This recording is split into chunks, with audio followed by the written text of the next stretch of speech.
Well, good morning, folks, and welcome back to the farm. We got up this morning thinking we were going to go out, take the yellow tractor, and go pound some fence posts. But as you can see, it's kind of cloudy, overcast, and in fact, it is raining. Yeah, why wouldn't it rain? It hasn't rained all summer. Why wouldn't it rain right now? But you know what? It's not raining that heavy, and if it stays like this, I think we are going to fire up the yellow tractor and go get some fence built. So yesterday, we actually tore one fence out.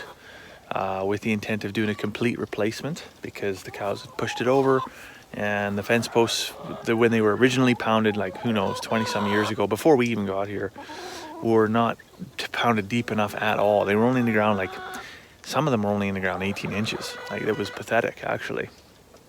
And so needless to say, the cows pushed those over quite easily. But first things first, I got some food scraps for the chickens here. And this is actually, we just did a bit of a pantry clean out here this morning. So there's no food waste around the farm.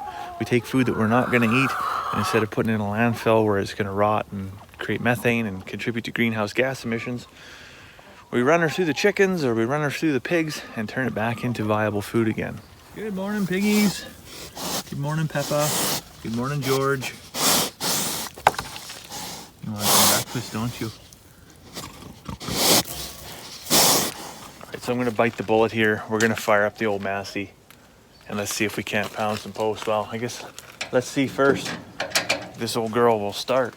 Come on, baby. Oh, you know what I forgot to do? I forgot to turn the fuel on. I put a inline fuel valve on this thing a couple weeks back because it's got a little bit of a leak in the carb. Probably want to trip that first. Come on, baby. Come on.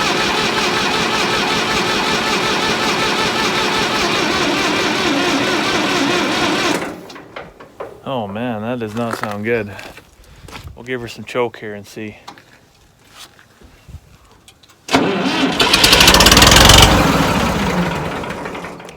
Almost. Almost.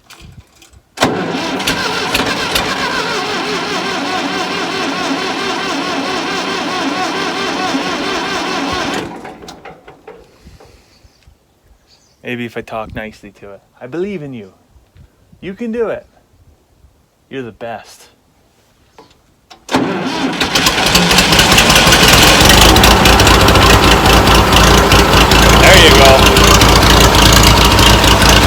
Now that we got everything fired up and we are actually going to pound some posts, well, we're going to do something else first. A little bit of a tangent. The other day I was talking about installing a gate off of our horse pasture down to the big field, and we just did have to kick the horses out to the big field, but well, I wouldn't say it was a rodeo, but it required extra effort, and perhaps that extra effort was unnecessary. So we've got the gates, we got the posts, we got the post pounder. It's a beautiful day, so we're gonna put a gate in. It's only been 4 years. It's about time. We're actually gonna do what we said we were gonna do and get it done. Well, for the next 5 minutes, I think it looks like it might actually be a nice day. Still pretty overcast. We had some, boy, did we ever get some rain in the last half an hour, but I got the post pounder out and we got one post pounded here, and I'm just starting on working on a brace, and I'm gonna get the gate hung. You'll see that I left the buffalo wire in place for this, for the hanging of the gate. Reason I did that, I didn't want to mess with the integrity of the existing fence until I had the gate positioned, because if I cut a hole in that and I find there's something wrong, the post breaks or the brace isn't working out, or there's some delay in whatever I'm doing, now I got a giant hole in the fence, and I don't want anybody going into that field because that field is in its recovery phase right now. It needs a couple weeks rest. So we'll get the gate hung, make sure it swings, make sure it's level, make sure the brace is strong, and then we'll cut out the buffalo wire that's in the center, and Bob will be our uncle. And then we're gonna head down, and it's gonna be interesting to head down because you can't see, you can see the tops of the trees there, but I mean, it drops down a long ways. We're gonna take the old yellow tractor over there with its 60-year-old brakes and see how that works. Might be interesting, might just be not. I don't know, we'll see. But we're gonna go down there, and then we're gonna repound all the posts along that fence line there that were ripped out last night. A lot of those posts, you know, were pushed over by the cows. So the existing post holes they were in are pretty much good for nothing. So what I'm going to do is I'm going to come across 3 feet from the 2 to 3 feet anyways from the existing post hole and sink the post in a new hole.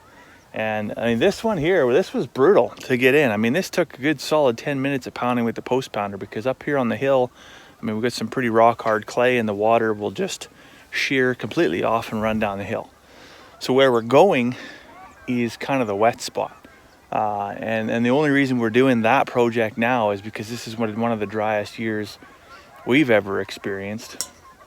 And it's probably the only time that we'll ever be able to get in there with the tractor and get these posts sunk the way they should be.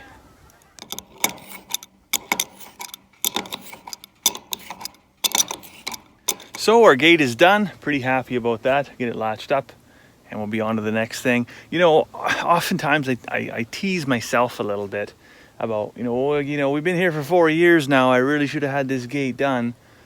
And you know what, I'm always going to advocate for doing it right the first time, 100%. But you know, with the farm, I find that sometimes it just doesn't really work.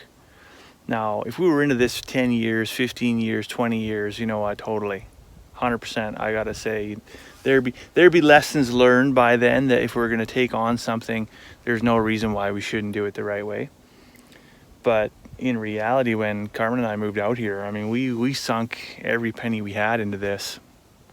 And some of the things are what they are simply because we had to make do. And some of the things are what they are simply because we didn't know any better. And so this is a result. I mean, this fence was already here. And what we did is we knocked it out from there and we put a waterer in here. And so this corner really, I mean, it's not pretty by any means. And we have full intent of actually gutting all this and putting in steel piping and a concrete pad and doing all this. But that's moolah, right? That's moolah, and that's time. That oftentimes you just summer gets away on you, really, you know, and time, sometimes you just don't have it. And there's always 100 things to do. So I guess the moral of the story there is, if you're going to try and make something do, make it good enough that it will actually make do, and you're not going to have to keep coming back and fixing it all the time, which is what, you know, this has actually worked out pretty good. This has lasted us 4 years, probably lasts us for another 4 more, with the odd patch here and there, of course. But we definitely learned a lesson, right? Things we did not know before was just how impactful a drought could be in regards to grazing capability in this little paddock here, and having to be able to turn horses out into a 30-acre field. You know, again, this is very elementary stuff. You know, it's very not that hard to just halter them up and run them through the farmyard and back into this field. But it's those little things that over the next 30, 40 years, all that time that you have to do something just a little bit harder is going to add up. It's going to add up to days and out, like months, weeks, whatever it is, right? It's time that's being taken away from you that you could probably work on something else.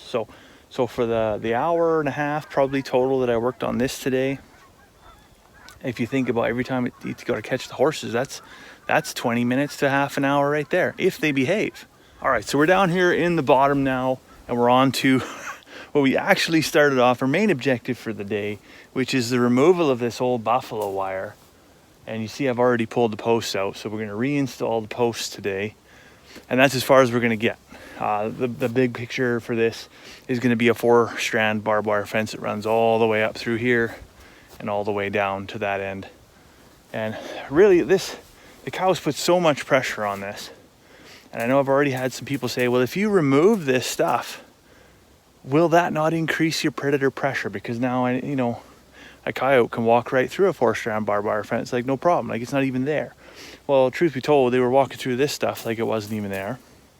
But it was an obstacle. I wouldn't say a barrier, but it was an obstacle for our dogs, especially Big Ben. Like, that's to squeeze through a 6x12 hole for him. I mean, he can do it, but he's delayed, right? So I really don't feel that the removal of this stuff is going to increase predatory pressure, but I do think it's going to expand the capabilities of our LGD and he's going to make this whole section more traversable for him.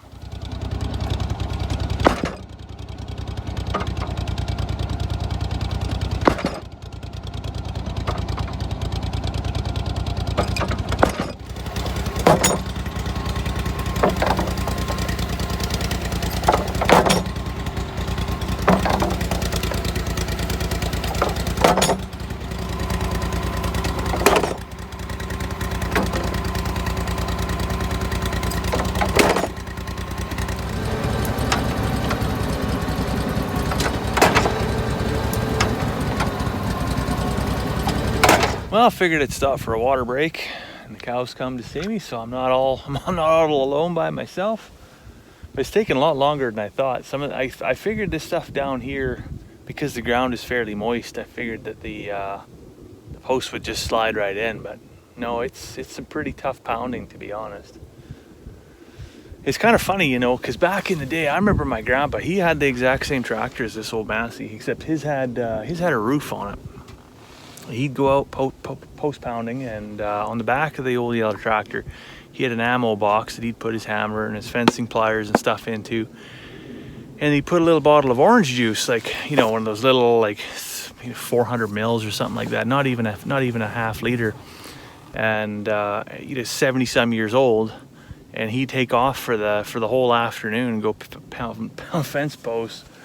And you know how he never died of dehydration, I don't know, but pretty important to keep chugging the water. And you know, even today is not that warm of a day, but the sun from time to time does pop out, and it is a little warm. But you know, why is it so important to have a bottle of water? This seems like such a simple thing, but you know, more and more nowadays, I think people are, and especially myself, definitely I'm noticing it myself, we're dealing with like surge capacity issues.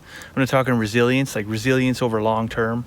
I'm talking about the things you do in the short term to deal with stress and anxiety and this whole COVID-19 pandemic thing. You know, when it came out, like, well, at the end of 2019, beginning of 2020, you know, we all looked at it like, okay, the world's going to change, but I mean, it's going to change like this. And then we talked about the new normal, but the reality is new normal looks like there's a change every single day. And our bodies, our minds are just not, we're just not wired that way. We're just not wired to be able to cope with, you know, an emergency, you know, something that would usually be resolved in a few hours, a few days, maybe a few weeks kind of thing, now going on and lasting for a few years. And so you got to get some sleep, you got to eat well, you got to drink lots of water, you got to talk to some friends, and keep trucking, I guess.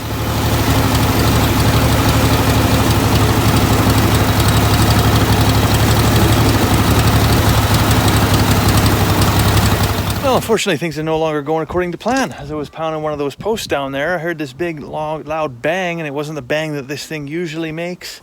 And it turns out, actually, there's a previous weld that was made right here because something had cracked. Well, now that weld is let go. So, and of course, there's 20 years of grease on there. So welding is going to be a real gem. So I sprayed some degreaser on there. I got some brake clean. I'm gonna get some gas, everything I can do to get all that grease and gunk and debris off of there. I'll get it cleaned up and then get the weld ground out and get a new one, get a new bead in there, and hopefully, fingers crossed, we can get this thing to stay where it's supposed to be.